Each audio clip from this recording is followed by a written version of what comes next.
Welcome to the Newsome MMA Podcast, partnered with Heavy Duty Fight Management. I'm your host, Jon Prentice, and today I have the pleasure of being joined by Birmingham's own Jake Hadley. Now, Jake is a top prospect in the Flyweight division, and he's going to be fighting Nkazimulo Zulu, Zulu Boy, in the co-main event of EFC 78, which is going down in Cape Town, South Africa, 13th of April. Jake, how you doing, my friend? Yeah, I'm good, thanks. How are you? I'm very good, man. I'm very good. All the more for getting the pleasure of talking to you this morning. Now, first and foremost, Jake, we're only a few weeks out now from fight night. Just a couple of weeks. How's training camp been for you so far? Yeah, training camp has been good, just like normal. Training hard, 2-3 times a day, 6 days a week. It's going good, man. Excellent. Now, obviously, you're currently 3-0 as a professional. All three of your fights have come under the professional fights have come under the Golden Ticket Fight Promotions banner. I mean, how did this fight come about with Zulu Boy? Because obviously it's a big step up. Obviously, the regional UK scene to a world title fight. I mean, how did this all come about for you? Yeah, well, basically, in the UK, I was really struggling to get matchups, as in I've been calling out all the top guys, even from my second pro fight. Yeah. I've been calling out a lot of the top guys, and it's been hard for me to get matches with the top guys. It's also been hard to get matches with guys with similar records as me, and even guys who realistically don't deserve a fight with me, like up and coming guys. So it's been very hard for me to get fights here in the UK. So I got offered a contract with EFC. And I took that. Initially, I was offered a fight with a guy who was 4-1, Gary Joshua. Immediately, I said yes. And then they came back to me with the opportunity of Zulu Boy, so I just jumped at the opportunity and took that fight. I mean, that must be, for you, the fact that you just said there that nobody in the UK, no one in Europe want to take you on. I mean, as you say, you're 3-0 here, you've been calling people out from your second professional fight. I mean, that must be a big compliment to you that these guys know how good your skill set is and know how dangerous you are, man. That must be a big compliment to you that they don't want to take you on, that they don't want this challenge. Yeah. I mean, I think a lot of the fighters in the UK, a lot of the top guys don't want to fight the top guys because they want to protect their record so that they get to the UFC. You know what I'm trying to say? Yeah. So they're trying to hide from the top guys so that they can keep fighting favourable matchups for themselves so that they can make it to the UFC. You know what I'm trying to say? Yeah. But I want the hardest fights possible. I want the top guys. I want to be fighting all the best guys, and stuff like that, because I feel like I'm ready for that level. Well, I know I'm ready for that level because I train with people at that level. Yeah. And I want to prove to the world and the country that I am ready for the step ups in levels and stuff like that. Yeah, man. I mean, as you say, step up in level. Your opponent is the more experienced guy. He's got a record of 11-2. He's fought on the Ultimate Fighter. He's EFC's only ever Flyweight Champion. I mean, what do you know about your opponent, and how do you see your skill set compared against his? I've been watching Zulu Boy for years. I think he was the champion over there before I even made my amateur debut. So I've been watching him for a long while. Basically, I've watched all of his fights. I know what he's about. He's well rounded, but he's quite good in all areas. I think a lot of people play him off to be more of a striker. Yeah. But he's definitely a threat in all areas. But I believe that I'm better than him in every aspect of the game. I'm a true mixed martial artist, and guys who know me know that I'm high level in every aspect of the game. Definitely, man. Do you think the fact that you're a bit of an unknown quantity over there to the fans in South Africa and stuff, do you think that gives you a bit more of an advantage? Do you think that you may know more about Zulu Boy than Zulu Boy knows about you? So obviously you've got that kind of element of surprise when you go in there with him. Do you think that's an advantage to you? Yes, I do think it is. One of the reasons as well, I think probably Zulu Boy wouldn't have took the fight if he would have been a UK fighter and he would have known of me. He probably wouldn't have took the fight because then he'd know I'm the real deal, you know what I mean? Because obviously the guys who I'm beating, he don't know nothing about them. Yeah. You know what I mean? He don't know if they're good or whatever. He don't know about my reputation because he's not from the UK. And the South African fans, they don't know about my reputation because obviously they're not from around the UK. So I think, yeah, that's done me like favours because, you know, he ain't as scared as he should be. You know what I mean? Do you think he's taking you lightly? Do you think he's looking at your record and thinking this guy's quite new onto the pro scene? I do think he's taking me lightly from the words he's saying.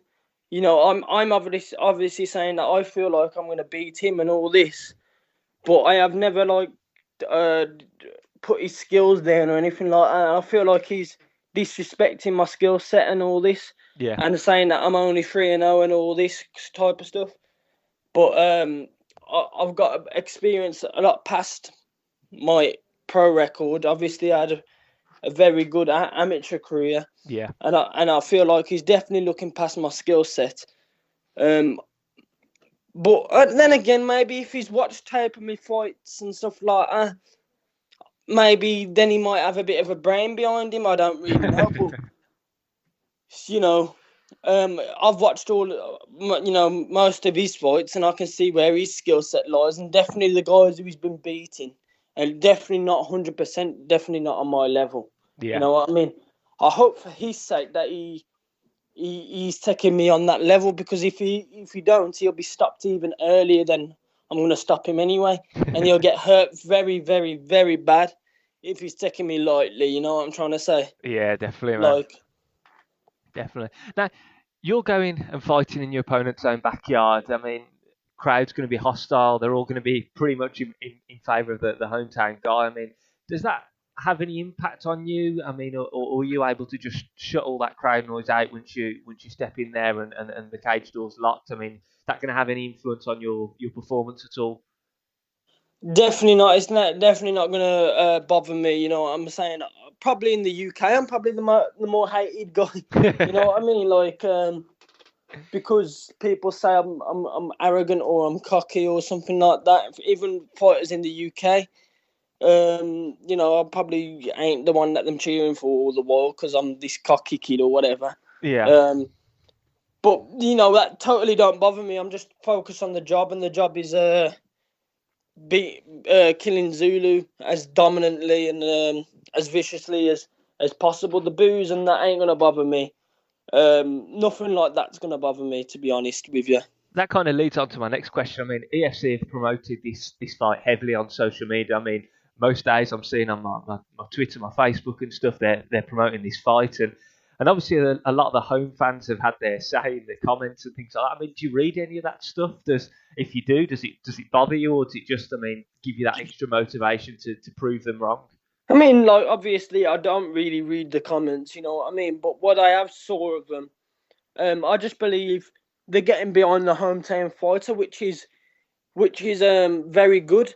I believe that's a good thing than getting behind the hometown fighter. That's what you want. Yeah. In my opinion, I feel like the UK should be a bit more like them. Yeah. Because definitely. you see things like my situation where, okay, let's drift off away from me for a second. You just look at Leon Edwards' fight the other week, man. And he fought Gunnar and he was getting booed out to fight a guy from a different country. And not just that, when Masvidal hit him, everyone's sticking up for Masvidal. You know what I'm trying to say? I feel like the UK is bad in that way. Because as well, so I've heard some of like, not the UK fans, it's more like UK fighters, are not getting behind me and backing their own man, which they should be doing. Obviously people are, but there is the odd few fighters who are getting jealous and getting hatred towards me for me getting this title shot, you know what I mean? Yeah. I feel like the UK fans should maybe be a bit more like the African fans, because you won't see one comment off an African fan saying they want Jake Hadley to win. You know what I mean? Yeah. You might see one. You might see an African fan saying may the best man win, and then I'm getting a lot of hate from even some of the UK people. You know, obviously I got a lot of support as well, so I respect what the African fans are doing. You know, getting behind their own man. That's what they should be doing. That's what they should be doing, is getting behind their own man. A lot of the hate, some of the people are saying, because obviously I don't really look at them, the comments, but people do tell me now. But you know, I got to have a little bit of a laugh. Sometimes what they're saying is a bit stupid, but it's more than likely it's because they probably don't know me. They've probably not watched me fights or anything like that. Yeah. And if they did, I feel like they'd know I'm the real deal. You know what I mean? They'd know definitely. I'm the real deal. So, I mean, is this the ideal situation for you? I mean, is there much pressure going on you going into this one? You're 3-0. You're fighting for the belt against the guy who's held the title for the entirety of its career over in EFC. You're fighting in your opponent's own country. I mean, is there still pressure on you, or is this the ideal situation for you? Is this kind of a no-lose situation in your eyes? You know, there's always pressure on me, because why there's pressure on me is because I got to win every fight. You know what I'm trying to say? Yeah. You know, and it's a world title fight. It's a big, massive opportunity for me. It's what I've dreamed of my whole entire life. You know what I mean? It's a major promotion. And it's a world title. So, yeah, there is pressure on me. I mean, I've been hearing this a lot. Oh, is there no pressure because it's a win-win situation or that? To me, it's not a win-win situation. You know what I mean? Yeah. I'm coming out there to win, and I want nothing and anything less than that is devastating. You know what I mean? Yeah. So definitely. it's not a win-win. It's a win-lose, really. You know what I mean? Yeah. Like, definitely. I'm coming out there to get the belt and become world champion, and what I dreamed of my whole entire life. You know what I'm trying to say? So Yeah, definitely. it's not a no pressure situation. It's, you know what I mean? Yeah. Just a normal fight to me though. Really, once I walk out to the cage, it's just gonna feel normal. You know what I mean? That's how it feels to me. It just feels natural when I fight. It's what I'm doing. It'd probably be a high pressure situation or whatever if it was a maths test or something. You know what I mean? I'm fucking shit at something like that. But when it comes to fighting, there's no pressure on me, because this is what I'm at home with. You know what I mean? Yeah. Like, some people may be good at doing something. I don't know. You name me something, darts or something, and they're really good at that, and they don't feel no pressure when they're throwing the dart. But me, when I feel at home, when I feel my best, is when I'm fighting in a cage, or I'm sparring, or I'm training, or doing something. That's when I feel. So there'll be no pressure. It'll just be like I'm at home. You know what I mean? Yeah. That's your comfort zone. What will a win do for your career here, man? I mean, picking up a world title in your fourth pro fight, that's going to be a massive statement to make. I mean, does this just catapult your career to a whole new level? Yeah, exactly. I mean, I believe that the UFC have got eyes on the EFC at the minute, because they're trying to break through now with African-based fighters. Yes, definitely. Like Israel Adesanya and you know, Kamaru Usman as well. Kamaru Usman, yeah. They're trying to break through into the African scene. You know, Don Madge has been doing waves over there. They was looking at signing Martin, who just lost to Silk. They was looking at signing him before he lost. So they're trying to break into the African scene, and I feel like they've got eyes on Zulu Boy. Yeah. At the minute. And that's their main star. That's their best. That's their most publicised star in the EFC, Zulu Boy. So when I beat Zulu Boy, Uncle Dana will be watching. You know what I'm trying to say? So when I smash Zulu Boy, I feel like maybe one more fight after that, and I should be getting signed up to like a UFC or something, or a 1FC or something like that. You know what I'm trying to say? Because they've definitely got eyes on Zulu Boy. I mean, is that where you see your future? Because obviously the UFC's Flyweight division has been a bit up in the air at the moment. There's been talk of them scrapping the Flyweight division. Is your aim the UFC, or is it just to go with the flow and see where you end up? Well, I guess like my aim from a young kid, you know, when I first started this game, it was obviously to be in the UFC and be champion of the world in the UFC. Yeah. But if they take away the flyweight division, which it looks like they're not, but if they do take away the flyweight division, it would be wherever I could call myself the best fighter in flyweight division. And then the next probably option from there it would be what ONE FC. They're probably their flyweight division looks the best on it other than the UFC. You know what I mean? Yeah. So if you was a world champion in ONE FC, you definitely you're the man. You know what I mean? Yeah. If they cut the UFC. So obviously, probably my dream is to get to the UFC. But if there was to take away the flyweight division, my dream is just to be champion of the world. You know what I mean? I don't care about anything else. Be champion of the world. That's all I give a shit about, you know what I mean? Obviously, probably prefer UFC, but it's whatever, you know what I mean? Yeah. Going back to this fight itself, I mean, this is going to be one hell of an exciting fight. Your opponent has 9 finishes in his career, mainly via, you said earlier that he's got this reputation more of a striker. The majority of his finishes have come by knockout or TKO, but he does have some submission wins on his record. Yep. Obviously, all your wins as a professional have come by a stoppage, and you've got some fantastic stoppages as an amateur, including those Gogo Plata wins as well, which are unbelievable. Yeah. I mean, how do you see this fight playing out? How's this going to end?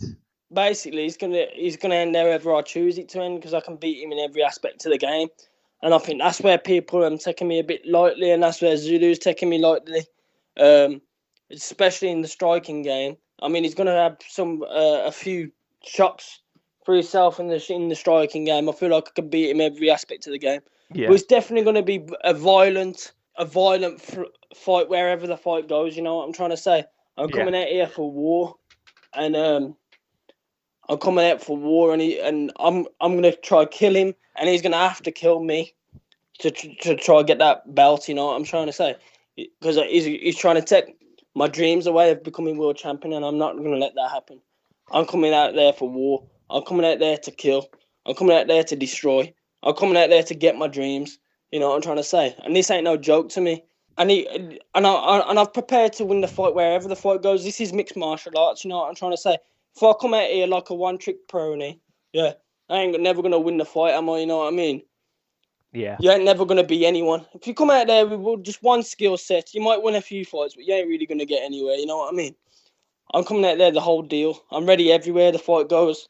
Obviously, I've got my certain game plans of what I believe is going to happen. You know what I mean? Which I ain't going to discuss. I'm ready in every aspect of the game. You know what I mean? Jake, I really appreciate your time. Like I said, I can't wait for this fight because it's got violence written all over it. I really appreciate you joining me this morning. Have you got any final message for Zulu Boy before I let you get on with your day? Boy, you better come ready, because I'm coming out there to kill you. I'm coming out there to slay you. I'm coming out there to get my world title. So I don't want no excuses. Yeah, after I whoop your ass, I don't want no excuses. Oh, I took him lightly and all this.